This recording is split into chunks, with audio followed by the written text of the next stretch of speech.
ക്രിസ്തുവിലുള്ള എന്റെ പ്രിയപ്പെട്ട സഹോദരീ സഹോദരന്മാരെ, പ്രാർത്ഥന ഒരുതരം ആത്മീയ ശക്തിയാണെന്ന് പലരും കരുതുന്നു. നമ്മൾ ശരിയായ വാക്കുകൾ പറഞ്ഞാൽ, ശരിയായ ആചാരം അനുഷ്ഠിച്ചാൽ, ശരിയായ മെഴുകുതിരി കത്തിച്ചാൽ, അല്ലെങ്കിൽ ഒരു സൂത്രവാക്യം മതിയായ തവണ ആവർത്തിച്ചാൽ ദൈവം പ്രവർത്തിക്കണമെന്ന് ചിലർ സങ്കൽപ്പിക്കുന്നു. 2 മത്സ്യത്തൊഴിലാളികളെക്കുറിച്ചുള്ള ഒരു പ്രശസ്തമായ പരസ്യം ഒരിക്കൽ ഉണ്ടായിരുന്നു. ഇരുവരും മീൻ പിടിക്കാൻ ആഗ്രഹിച്ചു.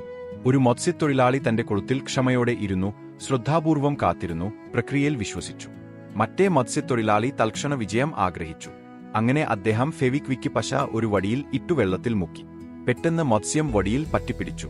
എല്ലാം തൽക്ഷണം സംഭവിച്ചതിനാൽ പരസ്യം ആളുകളെ ചിരിപ്പിച്ചു. ചിലപ്പോൾ നമ്മൾ പ്രാർത്ഥനയെ അങ്ങനെയാണ് കാണുന്നത്. ഫെവിക്വിക്ക് പ്രാർത്ഥന നമുക്ക് വേണം. ദ്രുത അനുഗ്രഹം, ദ്രുത അത്ഭുതം, ദ്രുത പരിഹാരം. നമ്മൾ ചില വാക്കുകൾ പറഞ്ഞാൽ, ഒരു പ്രാർത്ഥന പലതവണ ആവർത്തിക്കുകയാണെങ്കിൽ, അല്ലെങ്കിൽ ഒരു ആചാരം പൂർണ്ണമായി ചെയ്താൽ ദൈവം ഉടനടി പ്രവർത്തിക്കണമെന്ന് നമ്മൾ കരുതുന്നു. സിനിമകളിലും ജനപ്രിയ സംസ്കാരത്തിലും പോലും പ്രാർത്ഥനയോ മതപരമായ ആചാരങ്ങളോ പലപ്പോഴും മാന്ത്രികത പോലെയാണ് കാണിക്കുന്നത്. ആരെങ്കിലും ഒരു ആചാരം നടത്തുന്നു, വിചിത്ര ശക്തികൾ പ്രത്യക്ഷപ്പെടുന്നു, ആത്മാക്കൾ വരുന്നു, അല്ലെങ്കിൽ അമാനുഷിക കാര്യങ്ങൾ തൽക്ഷണം സംഭവിക്കുന്നു. ചില സിനിമകളിൽ ഒരു കുരിശ് ഉയർത്തുന്നു, വാക്കുകൾ വിളിച്ചു പറയുന്നു, പെട്ടെന്ന് എല്ലാം നാടകീയമായി മാറുന്നു. പ്രാർത്ഥനയെ ഒരു നിയന്ത്രണ ആയുധം പോലെയോ ആത്മീയ ശക്തികളെ അനുസരിക്കാൻ നിർബന്ധിക്കുന്ന ഒരു രഹസ്യ സാങ്കേതികത പോലെയോ ആണ് അവതരിപ്പിക്കുന്നത്. എന്നാൽ ബൈബിൾ പ്രാർത്ഥനയുടെ തികച്ചും വ്യത്യസ്തമായ ഒരു ചിത്രം നമുക്ക് നൽകുന്നു. പ്രാർത്ഥന മാന്ത്രികമല്ല, പ്രാർത്ഥന കൃത്രിമമല്ല, പ്രാർത്ഥന ദൈവത്തെ നിയന്ത്രിക്കുന്നില്ല, പ്രാർത്ഥന ബന്ധമാണ്. അബ്രഹാമിനെ നോക്കൂ.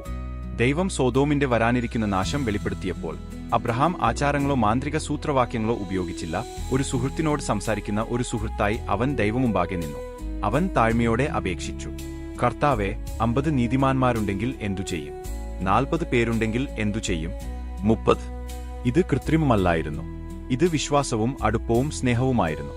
മോശയെ നോക്കൂ. ജനങ്ങൾ മരുഭൂമിയിൽ പാപം ചെയ്തപ്പോൾ മോശ മല കയറി അവർക്കുവേണ്ടി മാധ്യസ്ഥ്യം വഹിച്ചു. അവൻ ദൈവമുമ്പാകെ കരുണയ്ക്കായി നിലവിളിച്ചു. മോശ ഒരു കാഴ്ച കാണിച്ചില്ല, അവൻ തന്റെ ജനത്തിന്റെ ഭാരം ഹൃദയത്തിൽ വഹിച്ചു. പ്രാർത്ഥന സ്നേഹത്തിൽ നിന്നും ഉത്തരവാദിത്വത്തിൽ നിന്നും ജനിച്ച ഒരു സംഭാഷണമായി മാറി. തുടർന്ന് കാർമൽ പർവ്വതത്തിൽ ഏലിയ. ആ രംഗം ശക്തമാണ്. ബാലിന്റെ പ്രവാചകന്മാർ ആർത്തുവിളിച്ചു, നൃത്തം ചെയ്തു, സ്വയം മുറിവേൽപ്പിച്ചു, നാടകീയ പ്രകടനങ്ങളിലൂടെ തങ്ങളുടെ ദൈവത്തെ നിർബന്ധിച്ച് ഉത്തരം നൽകാൻ ശ്രമിച്ചു. എന്നാൽ ഏലിയ വിശ്വാസത്തിൽ ജീവനുള്ള ദൈവത്തിന്റെ മുമ്പാകെ നിന്നു. അവൻ വിശ്വാസത്തോടെ പ്രാർത്ഥിച്ചു. കർത്താവ് സ്വർഗത്തിൽ നിന്നുള്ള തീയാൽ ഉത്തരം നൽകി. എന്താണ് പാഠം? വ്യാജമതം പലപ്പോഴും ശക്തിയെ കൈകാര്യം ചെയ്യാൻ ശ്രമിക്കുന്നു. യഥാർത്ഥ പ്രാർത്ഥന ദൈവത്തിന്റെ ശക്തിക്ക് കീഴടങ്ങുന്നു. ബാലിന്റെ പ്രവാചകന്മാർ ശബ്ദകോലാഹലങ്ങൾ, നാടകങ്ങൾ, ആചാരങ്ങൾ എന്നിവ ഫലം നൽകുമെന്ന് വിശ്വസിച്ചു. ഏലിയ ബന്ധത്തിൽ വിശ്വസിച്ചു.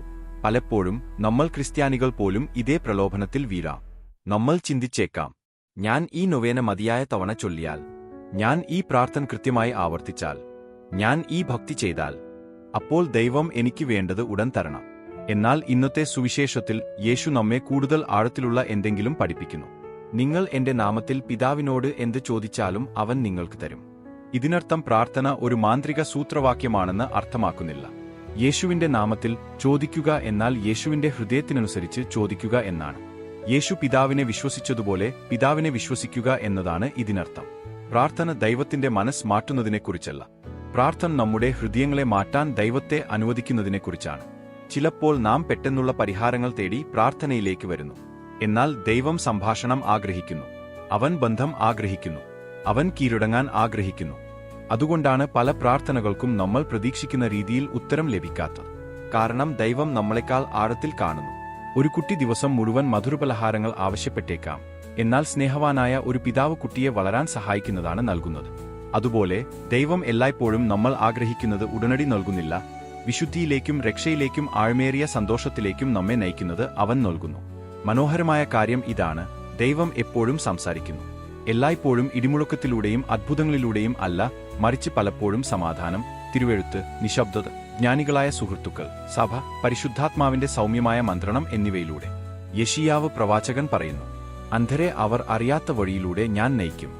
നമ്മൾ പലപ്പോഴും അന്ധരാണ്. ഭാവി നമുക്ക് അറിയില്ല. കഷ്ടപ്പാടുകളോ കാലതാമസങ്ങളോ നിരാശകളോ അടഞ്ഞ വാതിലുകളോ നമുക്ക് മനസ്സിലാകുന്നില്ല. പക്ഷേ ദൈവം വ്യക്തമായി കാണുന്നു. അവൻ നമ്മുടെ മുന്നിൽ നടക്കുന്നു. പ്രാർത്ഥനയിലെ ഏറ്റവും വലിയ ആശ്വാസം ഇതാണ്. യേശു പറയുന്നു, പിതാവ് തന്നെ നിങ്ങളെ സ്നേഹിക്കുന്നു. എന്തൊരു ശക്തമായ സത്യം! മനസ്സില്ലാമനസ്സുള്ള ഒരു ദൈവത്തെ ബോധ്യപ്പെടുത്താൻ ഞങ്ങൾ ശ്രമിക്കുന്നില്ല. സ്നേഹവാനായ ഒരു പിതാവിനോടാണ് ഞങ്ങൾ സംസാരിക്കുന്നത്. അതിനാൽ ഇന്ന് നമുക്ക് യഥാർത്ഥ പ്രാർത്ഥന വീണ്ടും കണ്ടെത്താം. അന്ധവിശ്വാസമായിട്ടല്ല, ആത്മീയ വിനോദമായിട്ടല്ല, ഒരു പെട്ടെന്നുള്ള ഇടപാടായിട്ടല്ല, ഫെവിക്വിക്ക് ആത്മീയത ആയിട്ടല്ല, എന്നാൽ പരിശുദ്ധാത്മാവിൽ യേശുക്രിസ്തുവിലൂടെ പിതാവുമായുള്ള ഒരു ജീവനുള്ള ബന്ധമായി. അബ്രഹാമിനെപ്പോലെ നമുക്ക് സത്യസന്ധമായി സംസാരിക്കാം. മോശയെപ്പോലെ നമുക്ക് അനുകമ്പയോടെ മധ്യസ്ഥത വഹിക്കാം. ഏലിയെപ്പോലെ നമുക്ക് പൂർണ്ണമായും വിശ്വസിക്കാം. അപ്പോൾ ഉത്തരം ഉടനടി വന്നാലും സാവധാനത്തിലായാലും നാടകീയമായാലും നിശബ്ദമായാലും നമുക്ക് ഇത് ഉറപ്പോടെ അറിയാം. ദൈവം എല്ലാ ആത്മാർത്ഥമായ പ്രാർത്ഥനയും കേൾക്കുന്നു. അവൻ ഇതിനകം നമ്മെ തന്നിലേക്ക് അടുപ്പിക്കുകയാണ്. ആമേൻ.